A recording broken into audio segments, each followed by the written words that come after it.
네, 요한계시록 오늘 읽은 본문의 말씀을 가지고 사자와 어린 양이라는 제목의 말씀으로 함께 나누도록 하겠습니다. 사실 요한계시록의 말씀은 일곱 교회에 관련된 말씀은 좀 우리가 들어도 다른 본문의 말씀은 우리가 흔히 좀 쉽게 잘 설교를 잘 하지는 않습니다. 그런데 우리가 이제 계속해서 조금 요한계시록의 말씀을 통하여서 계시록의 말씀을 우리에게 주신 하나님의 또 이 시대를 향한 또 소망의 메시지를 우리가 함께 또한 우리 마음 가운데 담기를 원합니다. 1장에서 사실은 5장으로 이렇게 훅 건너뛰었습니다. 그렇죠? 2장, 3장은 지난주에 말씀드렸던 그 7교회를 향한 칭찬과 또 책망의 내용이 등장합니다. 왜 칭찬과 책망을 한다고 했죠? 네, 사랑하기 때문이죠. 네, 교회를 사랑하기 때문에 칭찬과 책망을 합니다. 모든 죄악과 악한 세상의 풍조 또 거짓 교리로부터 교회를 어떻게 해요? 지켜내고 순결한 신부로서 순수한 그 믿음을 지키고 세워나가기 위해서 그 모든 불순물들을 제거하고 정말 거룩한 교회로 세워가기 위해서 칭찬과 책망이 필요한 것입니다. 자, 그리고 나서 4장부터는 이제 지상의 교회가 아닌 천상의 성전에서 드리는 예배의 장면이 등장합니다. 갑자기 하늘의 문이 열리면서 요한에게 올라오라라는 음성이 들려요. 요한이 본 하늘에는 보좌에 앉아 계신 하나님과 그 주변에는 네 생물과 24장로들이 있습니다. 그들은 쉬지 않고 하나님께 경배와 찬양을 올려드리는 놀라운 그 장관이 펼쳐집니다. 이 천상의 예배를 사도 요한이 처음 직접 보고 경험한 것입니다. 자, 그리고 5장에서 그 장면이 계속되어서 오늘 본문으로 이어지는데요. 5장은 사실 요한계시록 전체에 있어서 우리가 어떤 연극에 있어서 1막이 있고 2막이 있고 3막이 있잖아요. 바로 2막에 해당하는 그 첫 문을이라고 할 수 있습니다. 그래서 중요한 본문인데요. 오늘 본문에 보시면 보좌에 앉으신 이의 오른손에 뭐가 있습니까? 두루마리. 오늘날로 말하면 뭘까요? 책입니다. 책. 네, 두루마리. 책. 옛날에 이렇게 생겼겠죠? 네, 두루마리. 자, 그리고 이 두루마리는 7개의 인으로 봉해져 있습니다. 닫혀 있는 것이죠. 한 천사가 누가 그 두루마리를 펴고 인을 떼기에 합당하냐 묻습니다. 그럴 때 하늘 위에나 땅 위에나 땅 아래에 능히 그 두루마리를 펴거나 볼 자가 아무도 없더라 라고 말하죠. 자, 이 두루마리의 인을 뗄 수 있는 자격을 가진 자가 아무도 없었다라는 사실입니다. 하늘의 천사도 우주의 어떤 피조물도 이 두루마리를 펴기에 합당한 사람이 없었다. 자, 그러자 책을 펴기에 합당한 자가 없자 사도 요한이 크게 웁니다. 크게 울었다는 것은 흐느껴 운 게 아니라 어떻게 해요? 대성통곡했다라는 것입니다. 요한이 여러분 왜 크게 울었을까요? 4장 1절에 보시면 이리로 올라오라 이후에 마땅히 될 일을 내가 네게 보이리라 라고 하셨습니다. 내가 네게 마땅히 될 일을 앞으로 이루어질 일들을 어찌 보면 하나님은 어떤 심판과 구원의 계획일 수 있겠죠. 자, 그런데 이 임봉된 두루마리를 펼 자가 아무도 없다라는 말에 대성통곡합니다. 요한은 왜 울었을까요? 만약 이 두루마리가 열리지 않으면 마땅히 될 일에 대한 하나님의 심판과 구원의 사역이 실현될 수 없을 수도 있겠다라는 그 좌절감에 크게 울었던 것입니다.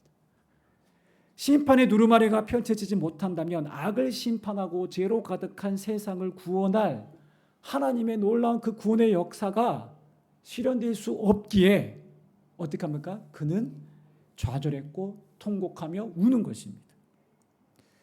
그의 울음은 절망이었습니다. 그런데 악의 현실이 마치 승리할 것 같은 불안감에서 오는 그런 슬픔과 낙심이었던 것이죠. 여러분, 당시 초대교회 상황이 어땠습니까? 로마의 그 황제 숭배를 거부했던, 믿음을 지켜왔던 성도들은 큰 박해를 받았고 때로는 잔인하게 죽어갔습니다. 그 죽어가는 그 현장을 사도 요한이 다 보았습니다. 경험했습니다. 피해 박해와 고통을 누구보다 잘 알았습니다. 그런데 여러분, 악이 승리한다? 세상의 악이 더욱더 득세하고 믿음을 지키다 순교한 신앙의 선배들의 삶이 그렇게 허무하게 끝나버린다? 요한 사도에게는 너무나도 큰 절망과 슬픔이었습니다. 오늘 우리도 사도 요한처럼 절망과 낙심으로 여러분 울고 싶을 때가 있지 않습니까? 아니, 혹은 울었던 적이 있지 않습니까? 나름 믿음대로 내가 선한, 정말 주님의 그 말씀대로 순종하려고 노력하며 믿음대로 살았다고 생각했는데 내 인생에 찾아오는 어떤 실패를 맛보거나 삶의 어려움에 직면할 때가 있습니다.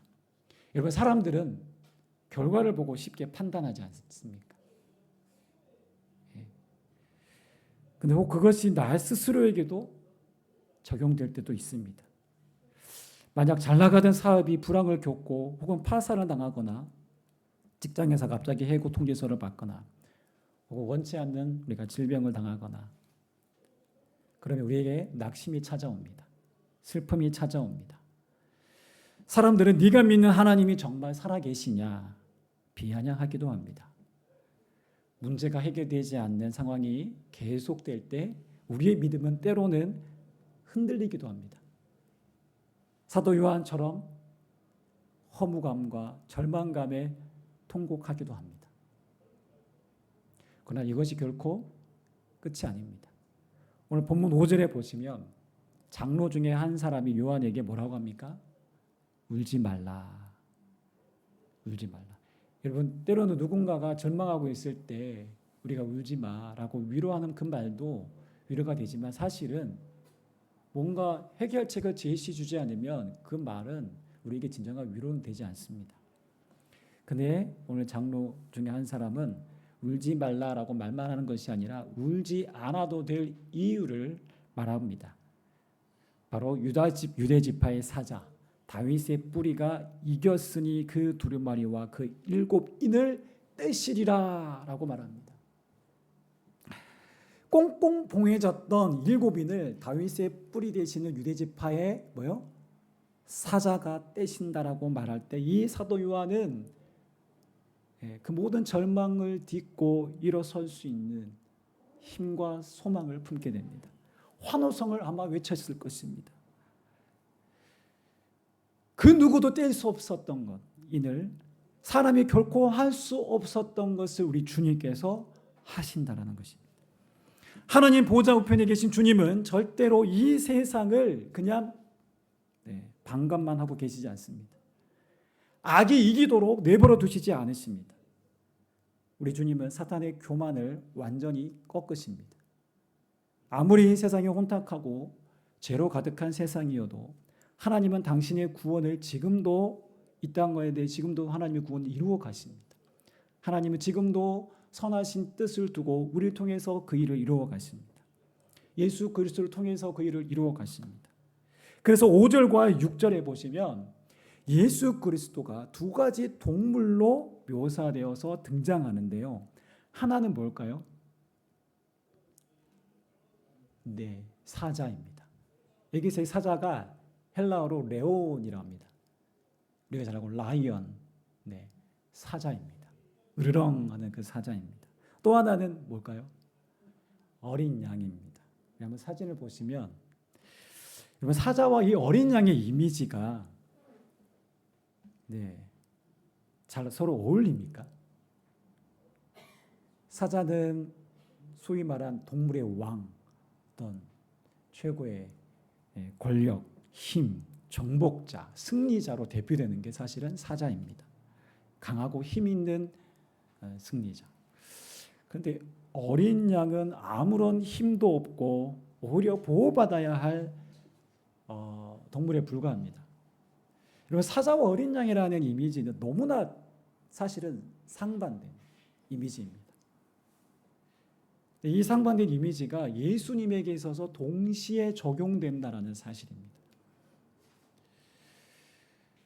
여러분, 제가 요한계시록 이 말씀은 뜬금없이 등장하는 것이 아니라 성경에 이미 구약의 성경에 예언된 말씀들 그들이 요한계시록에 다시 등장한다라고 말씀했습니다.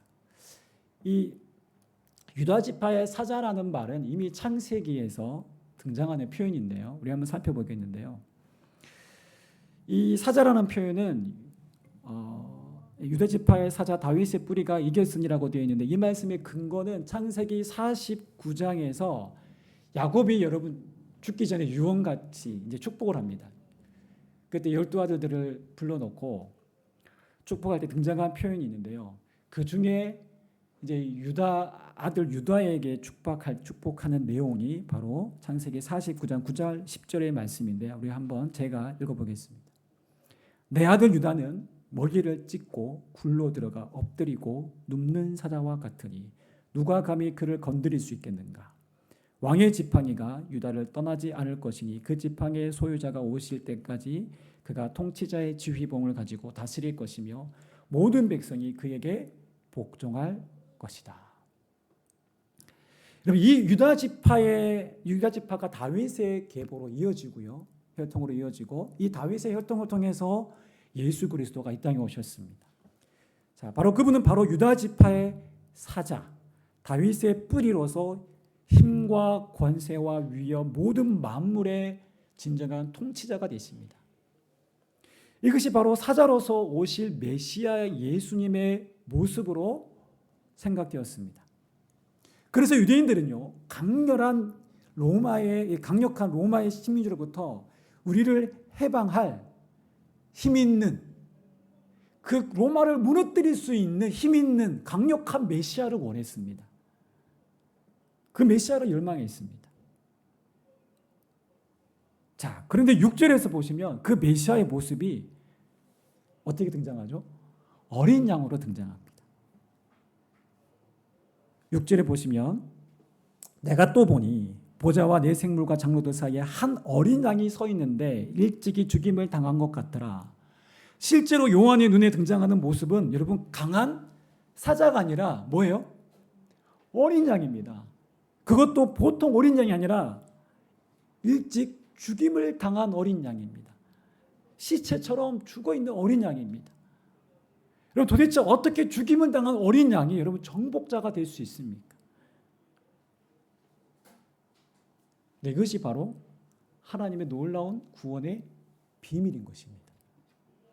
도대체 어떻게 죽임을 당한 어린 양이 승리자가 되고 정복자가 될 수 있느냐라는 것이죠.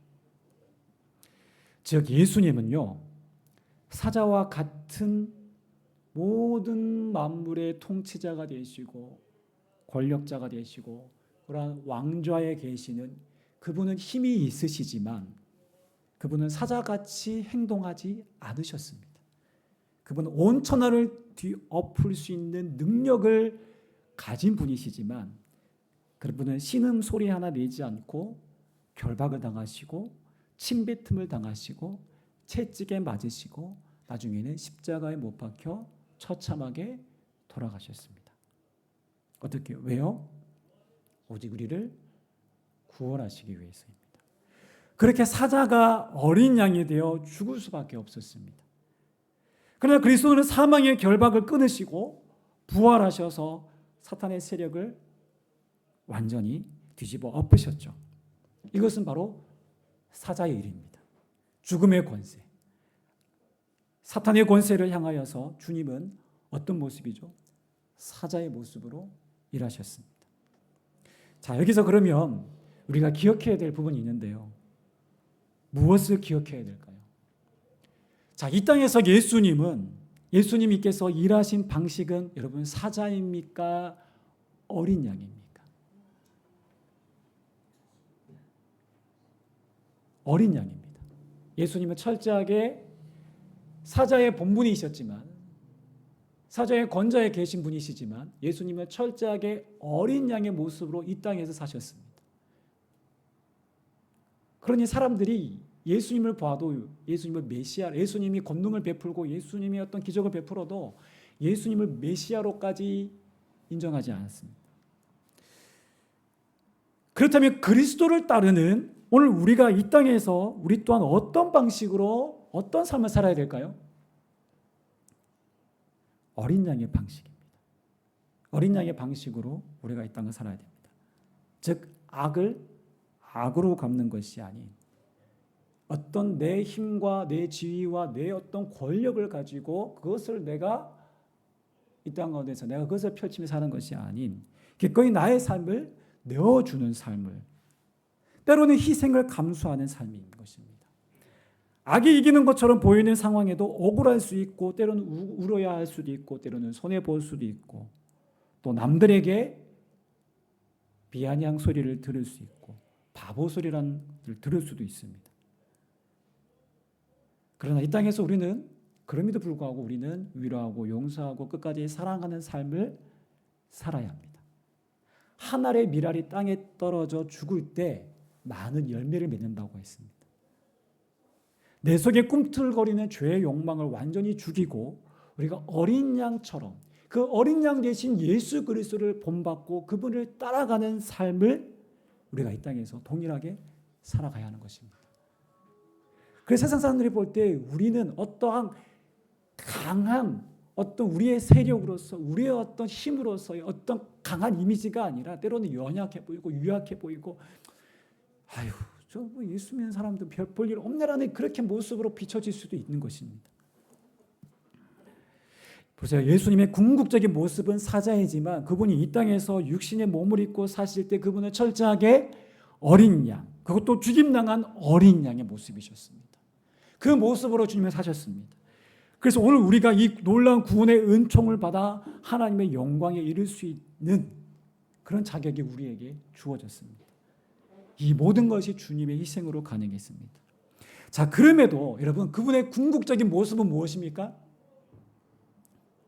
원래 주님의 모습은 사자입니다. 우리 빌립보서 2장 7절에 이하에 보시면 6절에 이하에 보시면 이렇게 되어 있는데요. 그는 근본 하나님의 본체시나 하나님과 동등됨을 취하지 않고 여기지 아니하시고 오히려 자기를 비워 종의 형체를 가지사 사람들과 같이 되시고 죽기까지 복종하신 그분을 하나님이 지극히 높여 모든 이름 위에 뛰어난 이름을 주사 하늘에 있는 자들과 땅에 있는 자들과 땅 아래에 있는 자들도 모든 무릎을 예수 이름에 꿇게 하시고 라고 되어 있습니다. 왕 대신 예수 그리스도의 모습입니다. 통치자 예수 그리스도 바로 사자의 모습입니다. 이제 마지막 교회를 박해하던 그 악에 대해서 예수님은 심판하십니다. 이제 마지막 일곱째 인을 때기까지 세상에는 여러 환난과 고통과 전쟁과 같은 그런 진노의 날이 환난의 날이 시작됩니다. 그 하나님의 최후 심판의 큰 날에 주님은 악을 완전히 처단하시고 악을 이기시고 정복하시는 그 메시아 사자로 등장하십니다. 그래서 우리는 마지막 최후 승리를 얻기까지 오늘을 어떻게 해요? 인내하며 믿음으로 우리가 살아가야 합니다. 우리가 믿는 하나님은 악에게 지는 힘없는 하나님이 아니라 악을 정복하시는 전능하신 하나님, 승리의 주님이십니다. 그분이 우리의 승리를 위해 오늘도 도우시고 일하십니다. 자, 그러면 구체적으로 어떻게 주님이 우리의 삶에 관여하시고 우리를 도우실까요? 우리가 읽은 5장 6절 하반절에 이렇게 되어 있습니다. 그에게 7불과 7눈이 있으니 이 눈들은 온 땅에 보내심을 받은 하나님의 7영이더라. 여기에 7뿔은요. 우리가 이제 찬송도 우리가 함께 부를 때 구원의 뿔이시오라고 하죠. 뿔이라는 것은 바로 권세와 힘을 상징합니다. 그래서 이 7뿔은 그리스도의 권세와 힘을 나타냅니다. 그리고 7눈은 7영, 곧 성령님을 상징합니다. 즉 7뿔의 권세와 힘을 가지신 그리스도는 바로 성령의 권능으로 능력으로 오늘 우리의 승리를 위해 도우시고 오늘도 우리와 함께 싸우신다는 것입니다. 예수님은 육신으로 오늘 우리 가운데 계시지 않습니다. 그러나 그분은 오늘도 영으로 함께 하십니다.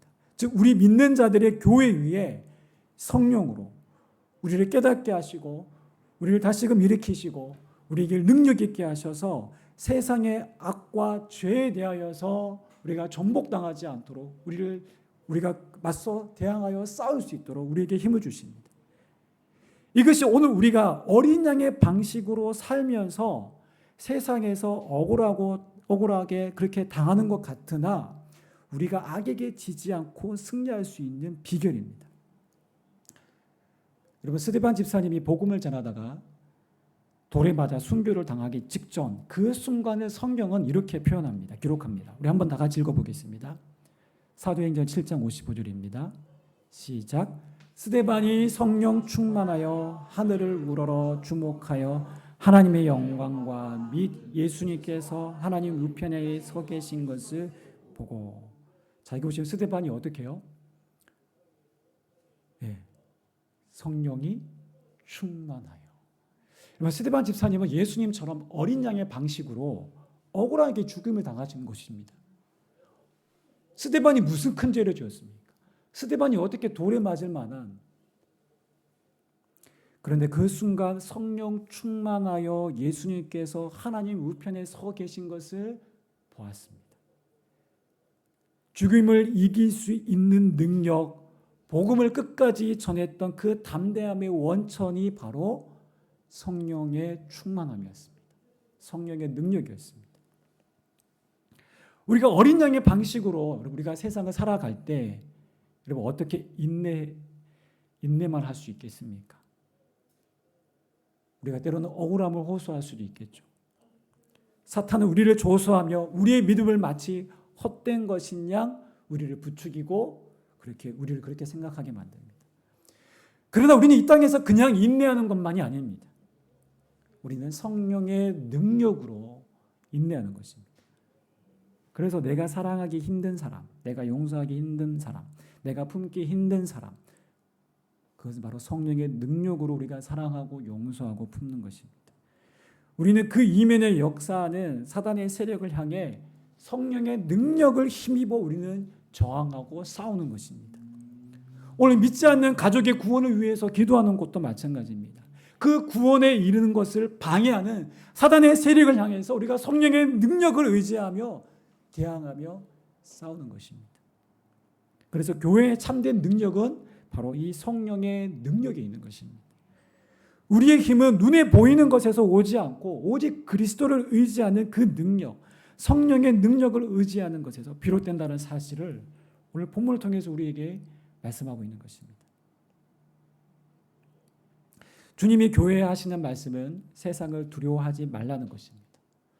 아무리 세상이 악해도 그 가운데 성령의 능력으로 사탄의 세력을 쫓아내고 반드시 구원을 이루실 것이다 라는 그 말씀을 오늘 요한계시록 전체의 말씀을 통해서 우리에게 보여주시고 약속하고 계십니다. 제가 교회 개척을 이렇게 하고 나서 낙심되고 힘든 때도 있었고 또 여러 가지 삶의 장애물들이 있었지만 지금도 우리 교회를 통해 하실 하나님의 일이 기대가 됩니다. 참 부족한 저를 목회자로 부르셔서 하나님의 일을 감당하게 하시는 것을 보면 하나님도 때로는 답답하시겠구나 생각될 때도 있습니다. 그런데 제가 요즘 기도하며 드는 생각이 세상 말로 우리가 번창하고 교회가 더 커지는 것보다 우리가 품은 VIP 분들이 정말 주님을 정말 제대로 만나고 이 자리에 함께 예배하는 그날을 꿈꾸고 있습니다. 이 땅에 방황하는 다음 세대가 주님을 만나고 함께 거룩한 꿈을 향해 나아가는 그 꿈을 꿉니다. 우리 교회가 더 나아가 열방을 향해 선교하는 꿈을 꿉니다. 요즘 1인 가구가 늘어나며 홀로 사는 분들이 참 많죠. 네. 인구의 거의 1,000만이 넘는 분들이 1인 가구라고 홀로 사는 분이라고 하는데요. 우리가 그들의 이웃이 되고 친구가 되어주면 정말 주님이 얼마나 기뻐하실까요? 그런데 이 모든 사역을 가능케 하신 분이 누구십니까? 성령님이십니다. 우리 스스로 안 된다 우리가 그렇게 제안하면 하나님의 성령도 우리 가운데 그렇게 막 일하시지 않습니다. 우리는 숫자도 적고 사역할 수 있는 재정도 넉넉하지 않아 라고 스스로 제안하면 우리는 그저 우리의 신앙을 겨우 유지하는 정도에서 벗어나지 못할 겁니다. 나의 삶을 향해서도 내가 처한 삶에 대해서 부정적으로 바라볼 것이 아니라 여러분 선포하십시오. 오늘 성령께서 나를 일으키신다. 그분이 나를 붙드신다. 그분이 오늘 나를 통해서 일하신다. 그래서 나는 오늘도 기도할 것이다. 나는 오늘도 주님을 의지하며 성령의 도우심을 붙들 것이다. 이 믿음의 고백이 계속되어져야 합니다. 오늘 우리가 함께 주님을 의지하고 성령으로 충만하면 교회의 참된 영적 권세가 여러분 회복되어서 한 영혼 한 영혼으로 주님께로 이끄는 이 놀라운 귀한 사명을 우리는 감당할 수 있을 것입니다. 말씀을 정리하겠습니다. 이 땅에서 예수님의 모습은 죽임당하신 어린 양의 모습이었습니다. 그러나 그분은 모든 악한 사단의 권세를 죽음으로 이기시고 승리하였습니다. 사자의 모습입니다. 우리가 이 땅에 사는 동안 우리는 어린 양 대신 예수님의 삶을 따라가야 합니다. 마치 악이 승리하는 것 같은 세상이지만, 그렇게 보이지만 우리는 당당한 사자의 위엄으로 악한 권세를 무너뜨리시고 승리하신 예수님을 바라보며 이 믿음의 선한 싸움을 끝까지 싸워야 합니다. 그리고 우리의 인내를 성령께서 도우십니다.